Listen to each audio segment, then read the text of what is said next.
I've made a habit of this, so I suppose I'll start with an introduction. I'm Father Edward Thomas, age 56. I'm a priest of the Vatican, and I'm an exorcist. My travels have seen me not carry any particular companion before, but now I have an odd pairing coming with me on my charges. The pair of Trevor Macchione and his close friend Trisha Brayburn. No, they aren't a couple. Trisha has, let's say, a long-distance relationship. "Can I ask why the hell we're in front of a cemetery?" Trisha asked, pulling her denim jacket over her rather well-worn band t-shirt. I did my best to ignore that the shirt was bearing a number of occult symbols on the front. She wore chunky thigh-high boots and tight jeans under them. "I don't appreciate that shirt," I grumbled, looking over to her and the occult symbols on the front. "Yeah, most people feel a bit disturbed by it." She snickered. I sighed. "What?" She coughed and half sang. Trevor and I gave her an odd stare. "You guys are so boring." She tossed her hair back, grumbling. Today's hair color was supposed to be bright blue, but it appeared a ghostly pale in the evening moonlight. Trevor walked out, lighting a cigarette, in the unusually cool summer air. He adjusted his brown trench coat and walked up to a large rusted gate of the cemetery. "Yeah, Father, I get the feeling that anyone possessed here might be a little too far gone to save." I turned to him, narrowing my eyes. "Even souls in hell are worthy of salvation," said the man who sends souls to hell on a regular. Trisha said as she placed her hand on the rusted gate. Demons," I corrected. She gave a nod. "Yeah, I know." She grimaced as she pushed the gate. "We were invited, right?" A distraught man ran up to the gate, shaking it as he briskly fiddled with the padlock. "Thank God you're here." Trevor and I were startled by the man's appearance. His hands were stained with dirt and heavily calloused. He wore a flannel shirt over his broad chest, jeans and work boots. He was on the later side of his 20s. The only odd mark on him was a thick mustache adorned on his strangely handsome face. His greasy black hair and dark eyes showed that he hadn't got much sleep or had much time for maintenance in the past few days. "Are you Andrew?" I asked. "Andy, yes." He removed the chain and the lock from the gate, his hands holding it shakily as he opened it up. "Andy is fine. I'm the groundskeeper here. We spoke on the phone." "Father Thomas," I introduced myself. "My assistants, Trevor and Trisha." "What's up?" said Trisha, flicking her chin up at the man. Trevor merely waved as he took another drag from his cigarette. Come on, let me show you the issue." Andy led us through the old cemetery. A few very fresh plots were present. However, the plots here were not worn down by the weather. Tombstones which should have had names faded from the time had no cracks or nothing at all. While the ground seemed well kept otherwise, it seemed not a single area was lacking in proper maintenance. It started about a month ago. I thought I just had the jitters, working alone. Nothing but dead folks to keep me company. Andy rambled, almost exaggerating his distraught state, as we passed by a particularly well cared for tombstone. "Hi, Clarence." I turned to see the name on the tombstone. Clarence Hopkins, 1775 to 1824, loving father. Trisha turned to the tombstone as well. "Good evening, Clarence," she mimicked. I raised an eyebrow as we passed the old, strangely well-preserved tombstone, despite it being almost 200 years old, I noted. Trevor shook his head as we continued. "It's this mausoleum." He motioned towards a pristine, ivy-covered and well-kept-looking mausoleum, which appeared to be central to the entire cemetery. If it were not for the old design of the mausoleum being somewhere around the Civil War, I would have thought it was a new restoration. It held a massive pair of obelisks on either side and a stone figure holding a book in one hand, and the other arm held aloft, and a serpent around the waist, eating its own tail. The slated iron doors were locked, clearly, but not a hint of rust on the hinges. "That's not at all disturbing," Trevor said out loud. Andy nodded. "You feel it too, right? That dark power?" Trisha lifted an eyebrow at Andy. "What do you mean?" "The dark power from inside. You don't feel it?" He shivered. "Gives me the willies." I gave a curious glance to Andy and then addressed Trevor and Trisha. "Do you want to investigate?" Trevor put his cigarette out on the ground and crushing it. He moved towards the mausoleum. "Alright." Andy grumbled. "This is a cemetery, not an ashtray, boy." Trevor turned around and picked up his cigarette butt. "Sorry." he grumbled, slipping it into his pocket as he rolled his eyes. Andy turned around, making his way to a small shack with several large floodlights and a very sturdy metal door. We need the key, right? I asked. Andy halted, turning around slowly. The keys. You don't actually plan on going in there, do you? He seemed to be playing at something, overselling the desire for us to not go inside. I gave a nod. If I'm to bless a location, it has to be both inside and out. He cleared his throat and pulled out a very large key ring, flicking through until he found an older silver-tarnished barrel key. The top of the key had a simple loop, while the bottom had a pair of notches around the base. It was not a very large key, but still, it had some weight to it, to my surprise. That's for the padlock. Good luck. He frowned and made his way towards the groundskeeper's shack. Upon getting to the door of the little shack he entered, several locks could be heard latching into place upon the closing. That's not ominous, Trisha frowned. Indeed. I made my way up to the impeccably maintained door to the stone pathway. I have a feeling the groundskeeper knows a little more than he's letting on. That guy stinks, she commented. I wonder if she was talking about the cologne he had. It seemed expensive. As we made our way up the path, Trevor pointed out a row of plots. This is an old cemetery, right? Not in use anymore? I nodded. Yeah, it's a heritage site. Why? Then why are there a couple of opened holes? Trevor asked as he pointed out 4 fresh plots, 3 of which were opened. That is curious, I frowned. Perhaps we can ask on our way out. Trevor reached a large slatted metal gate, peeking in on the mausoleum. Of course, there's a basement. I slipped my key into the old padlock, examining the rusted metal. Strangely, the lock and the chain were the only things that were rusted. Adorning the lock itself was a silver cross. Wrapped around it was a pendant. A much newer pendant. Of St. Benedict, no less. I frowned. He knows far more than he's letting on. Trevor looked at the padlock and the pendant within my hand. What's that? It's St. Benedict. It's a protection talisman. I informed him as I reached into my bag to procure a bottle of holy water. Either Andy's gotten the nerve to place this on the lock before calling us, I fixated on Trevor with a stern gaze, or he knows what's inside. Well, that's super, Trish chirped. I wrapped my rosary beads around my hand as I slowly turned the key. As the padlock clicks, a gust of foul air rushed up from the crypt below. I unwrapped the chain holding the pendant of St. Benedict. I wrapped it along with the rosary beads, keeping it with me just in case it was needed. Trevor gagged. Oh man, that's rank. I undid the lock, bringing the sleeve up to my nose. I opened up the black iron gate just enough to allow us inside. As we walked in, Trevor pulled out a flashlight, illuminating the granite walls, which all seemed oddly free of decay.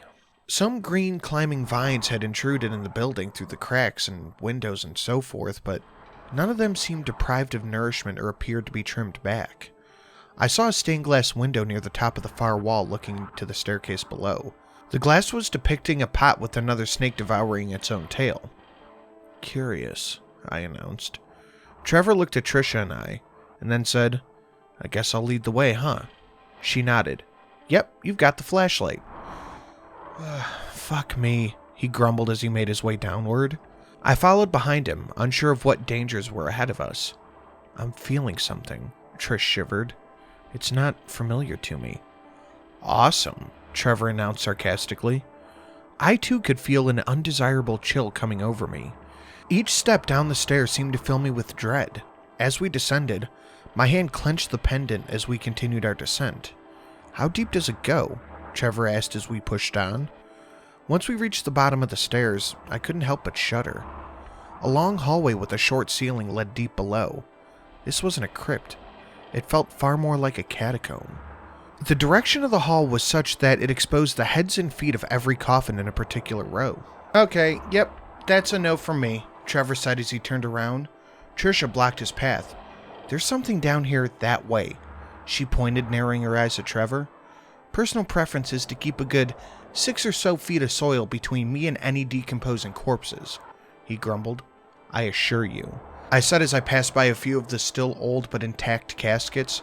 No one in here is going anywhere. I used my own flashlight to illuminate the caskets nearest to me.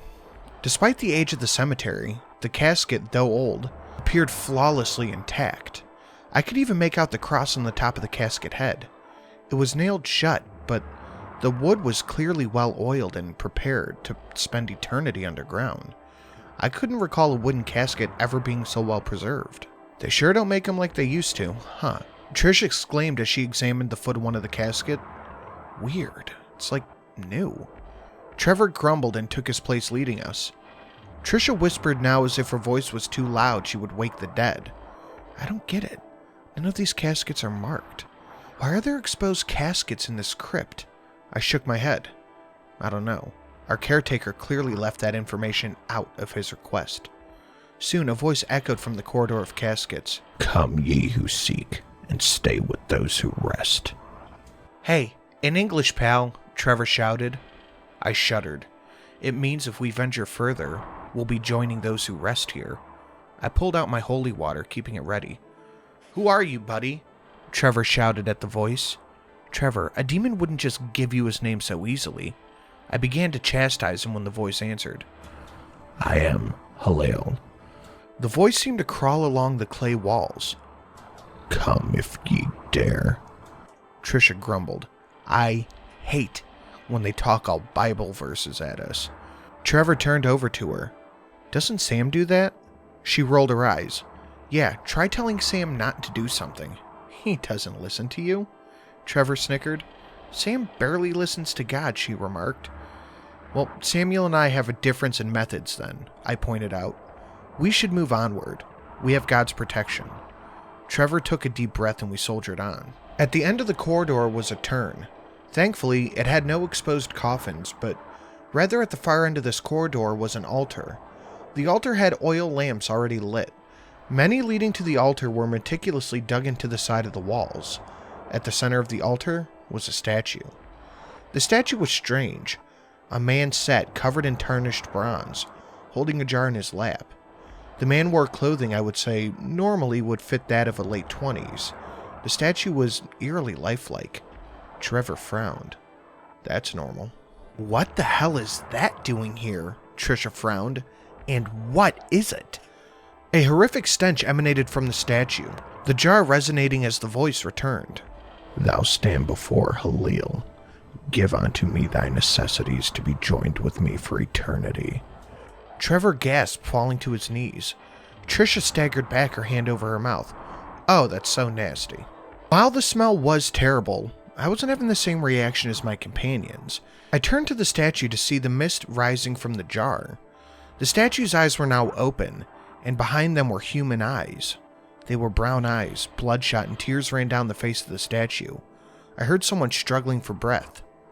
Ye who doth not fall from my miasma, who art thou?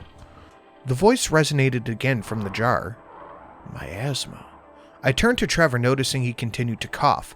I rushed over to his aid. Ripping off a piece of my sleeve, and I poured a bit of holy water onto the cloth. Here, breathe through this. Trevor took the soaked cloth and inhaled, the color returning to his face. Thanks. The ground shook and I turned to the odd statue. The flames from the oil lamp were now swirling. The eyes of the statue looked left and right, pleading and panicked. The jar continued to resonate. You fools, do thou not know what power they confront? I know your motives, foul, and your machinations, malevolent. Foul spirit, be gone! Foul spirit. The voice again resonated from the jar. I merely punish those who seek to defy Almighty God's natural law, and in doing so, I curse the one who hath brought me here. A loud locking noise could be heard from down the hall. Trish yelled, guys, I think our exit just got closed off. Trevor grumbled. Great. He cracked his neck. Now we're trapped with he who hath smelt it. Let me check the locks to see how trapped we are, Trish announced as she ran back to the corridor. Trevor, I warned. Let's not take this foe lightly. I approached the statue, looking into the eyes, which were clearly not that of a demon. Set not another foot before the altar of Halil, or thou shalt suffer the wrath of defying God's natural law. The voice boomed. I'm Father Edward Thomas, I announced. I am a man of God. I come to remove the taint of this place of reverence. What violation of God do you seek to punish, Halil? I asked, gripping the pendant in my hand. Halil's mist rose faster out of the pot. I had to cover my mouth. The stench was causing my eyes to water. The hubris to defy death. The hallway shook. For those who seek immortal life shall forever suffer it. I looked into the eyes of the man inside the bronze statue, tears running down the cheeks, clearly having stained the surface for many years. What pact have you made, Halil? I asked. Thou ask what pacts I had made? The voice resonated from the jar once more. I had an idea, reaching out with only the holy water and pouring it into the jar. The previous green mist now turned to steam and the hall shook violently. I staggered back holding up my rosary beads as the oil lamps dimmed and the voice screamed loudly. Thine potion! Thou hast sorned it! How dare you pour blessed water into poison, used upon the sinful? Thou blind fool! Halil's angered voice filled the room. Sacrilege! Betrayal! I come not for the sin of immortal life, I shouted, but to know the nature of your pact and break it. Thine pact is to keep the father of these grounds alive as punishment for violating God's law. Halil's voice cried. The father shall remain, here forever imprisoned with everlasting life, passed from father to son. I narrowed my eyes. Such a pact would require more than one life. The son gave unto thee many lives, by which I siphoned essence to renew the pact, the demon informed me. Thou art yet another sacrifice. Begone, I shouted. In the name of the Father, the Son, and the Holy Spirit, I cast thee out, Halil. Leave these reserved grounds in peace. Father, any luck over there? I could use a bit, yes, I shouted. Trevor ran over, now far less affected by the miasma, as I countered it with holy water, for now. Place your ring upon the jar, I instructed him. Trevor nodded, moving toward the jar. I am not some simple demon to hurl into the underworld, Halil cried. Yeah, whatever, buddy. Trevor placed his ring on the jar. Oh. The voice resonated, the ground shaking. God's blood has bathed this iron. The purity is unmatched. I advanced toward the jar. Begone, vile disruptor of God's law. I, as servant of God the Almighty, will break the chains of this pact as God's hammer upon the anvil of creation. The pact is broken, Halil cried, gray mist rising out of the jar. But thine blessings shall be gone, and only the curse remains with the one who stands upon the hallowed grounds. The jar's metal began to rot and dent, allowing for a near instant corrosion to take over as it fell to the ground. The bronze statue began to fall apart, bits of the lining falling off the man's face. Eventually, the statue grew so weathered that it crumbled to pieces, allowing the man to fall forward, gasping for air. He wore a light green formal jacket and tan slacks which were dated, matching the 1920 style of the statue. He had a thin mustache and greasy black hair. His bloodshot brown eyes looked at his well-manicured fingers as he flexed them. I'm free. Trevor grabbed the man as the oil began to leak from the lamps. Yeah, but we could see if we can get out of here first, okay? We all began to run towards the exit. I ran after Trevor down the corridor. As we did, the old caskets that appeared to be so well preserved now began to decay and break as we passed. Some, which had their ends pointed too far out of the dirt, cracked and the well-preserved bodies began to rapidly decay. The scent of rot filled the air as we rushed toward the iron gate that had been closed behind us at the end of the hallway. It was clear that the iron was rapidly rusting, pitting the paint and peeling off the bars. It can't get opened, Trisha shouted. Trevor, kick it. I already tried that. I watched as the hinges grew more and more rusty around the edges. Try it again, I shouted. Trevor grunted and heaved a powerful kick to the lock. It shattered and we pushed the rapidly aging gate open, rushing through and up the stairs. The stairs proved troublesome. As we climbed them, some broke beneath our feet, causing me to slip at least twice. The thin mustached man offered to help me to my feet a few times as we climbed. Sorry about all of this, Father, he said, a look of concern on his face. By the time we got to the mausoleum, it was as if we exited in a different time period. The ivy that once crawled up the walls was now half dead, hanging from the cracked walls. Their gripping tendrils now dried and brown. Cracks formed on the walls and the stained glass was broken, leaving only an oval hole where the stained glass once was. Well, Trevor cleared his throat. Clearly, this place wasn't a labor of love. Trish frowned, looking at the man who we pulled out of the crypt. Who is that? He turned to Trisha, lifting an eyebrow. Alphonse, my dear. Pleasure to meet you. Trish avoided the hand he offered. Been stuck down there for a very long time. He smiled a disarming smile. You wouldn't by chance know my son Andrew, would you? Yeah, Trevor began. We're going to be looking for him too. Trevor headed to the mausoleum, the rest of us in tow. Andy was staring at the cemetery in shock.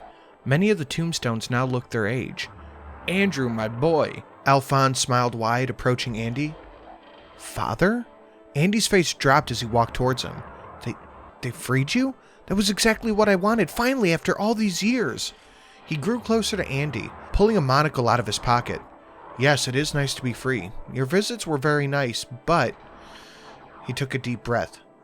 I think I'd have preferred the iron lung, boy. He grabbed him by the throat, lifting him off the ground. But Halil was very generous to me, boy. He showed me so many wonderful things. Andy gasped as he grabbed his throat. Trish and Trevor rushed towards him. Hey, drop him, Trevor shouted. This doesn't involve you, boy. Alphonse knocked Trevor back with ease, grinning to Andy. Bet you've made a nice life for yourself, boy. But I believe you owe me a full life, don't you? I grabbed a hold of my rosary beads, putting the talisman of St. Benedict in my palm and pressing against his neck. He screamed, dropping Andy. Damn you, preacher. Run to the gate, I shouted to Andy. I turned to Trisha. You too. I looked over the gate and noticed that there were 2 gates. The front one was newer and the only thing withered in the cemetery when we first arrived. This gave me an idea. Andy rushed toward the gate, as did Trisha and Trevor. Alphonse scoffed. You foolish boy, like I would let you leave here. He rushed after Andy. I let out a sigh of relief as I watched Andy get a few feet from the newer gate. Alphonse snarked, turning to me as he walked. Preacher, do you think Halil didn't tell me the stipulations of my eventual escape? He laughed, moving to Andy and grabbing him by the throat once more, pushing me in front of the gate. I cannot leave the cemetery, so I'll just suck the life out of all of you here, he chuckled. Though I may leave one of you to fetch me others, as my son had done for many years for his own benefit. An evil plot, I exclaimed, approaching Alphonse, standing near the stone walkway that previously had been pristine, but now had fallen to disrepair. But your hubris has outdone you. He coughed, then dropped Andy, his grip weakening. What is this? Andy gasped for air, scurrying away from his father. Well, you were not to leave the cemetery, I pointed out. But I think we need to establish exactly where the cemetery begins and ends. I pointed to the stone path I stood on. The original gate appears to have been about here some time ago. Alphonse's hair grew white and long. His hands withered and the color of his clothing dimmed. No, he shrieked. It seems a new gate was erected. Oh, just a few feet in front of the old one, I remarked. That would be why when we got here, the gate had suffered some of the effects of time. He wheezed and fell back, his body turning into dust by the time it struck the ground. I walked over to the body as the wind came to ferry the remains away. Ashes to ashes and dust to dust. I turned to Andy, who was looking far less of a strapping young man. Andy now looked to be in his 70s, groaning and trying to crawl away. Your father's curse sustained you as well, I noted. Trevor walked over to Andy, picking him up, holding his shoulder tightly. Andy wheezed and winced at Trevor's rough treatment. You locked us down there, didn't you? Trish accused. Andy nodded, frowning. You made a pact with the demon, right? Repent and you may find salvation, I advised. Andy narrowed his eyes. Father was dying. I studied the occult for years after the church could do nothing. When I found the writings of Halal's potion, it would bless the first drinker and damn anybody else. Trevor grumbled. But demonic pacts come at a price. Trisha finished. Daddy lived forever, but trapped in that bronze statue. Andy sighed. Yes, and if I trapped people down there, the miasma would kill them, and Father and I could remain young. So why call us? I asked. Why would you call an exorcist? Andy sneered. Because Father was trying to get out. He grew more powerful and he was haunting my home, terrorizing my wife and my children. He was going to ruin everything. He looked to his hand, shocked. I wanted to finally break the damn pact, but I was too afraid to go down there and end up like the others. Your victims? I shook my head. So, what do we do with him? Trisha asked. That's an excellent question. I narrowed my eyes on Andy. What do we do with a warlock?